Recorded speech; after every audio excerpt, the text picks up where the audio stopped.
Découvrez Au cœur de l'immobilier par Century 21, vendre, acheter, louer, gérer. Vous rêvez d'ouvrir une boutique de déco ou un salon de thé et justement, vous avez repéré le petit local idéal dans votre quartier. Mais votre projet collera-t-il avec le règlement de l'immeuble? Regardez. Après 15 ans de journalisme, j'ai voulu créer un lieu convivial qui regroupe tout ce que j'aime. Le projet ici, c'est donc de créer un salon de thé-librairie. Ce local était déjà un lieu de restauration, j'ai juste repris l'ancien bail.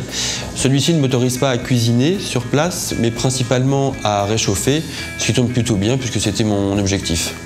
Avant d'ouvrir votre commerce, lisez bien votre bail et votre règlement de copropriété. Ces derniers peuvent en effet interdire les activités engendrant des nuisances sonores ou olfactives. Et même si vous y êtes autorisé, sachez que vous serez tenu d'engager des travaux pour réduire ces nuisances. À mes côtés, aujourd'hui, Mathieu Gallet, avocat, et Laurent Saubat, agent immobilier. Laurent, bonjour. Bonjour. Alors, est-il possible de modifier l'activité exercée dans un local et si oui, à quelles conditions? Deux contraintes à cela, Julie. La première, le règlement de copropriété. Ce dernier peut interdire ou restreindre l'activité dans un local, exemple d'un restaurant, lié aux nuisances olfactives. La deuxième contrainte, c'est le bail. Ce dernier peut être encore plus restrictif et limité à l'exercice d'une activité spécifique, telle que antiquaire ou pharmacien.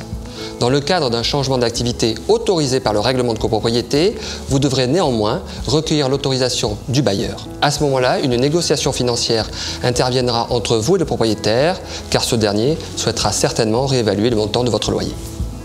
Alors, une petite question, maître. Si le règlement de copropriété n'autorise pas mon activité, maître, quel recours puis-je avoir? Tout n'est pas perdu, Julie. Dans ce cas-là, le locataire ou le propriétaire souhaitant exercer cette activité interdite par le règlement de copropriété peut solliciter la convocation d'une assemblée générale de copropriétaires afin de proposer la modification de la destination du lot visé. Cette décision doit être prise à l'unanimité des copropriétaires. Et le cas échéant, cette nouvelle destination lui permettra d'exercer son activité. Merci à tous les deux. Merci Julie. Retrouvez les autres programmes Au cœur de l'immobilier sur century21.fr.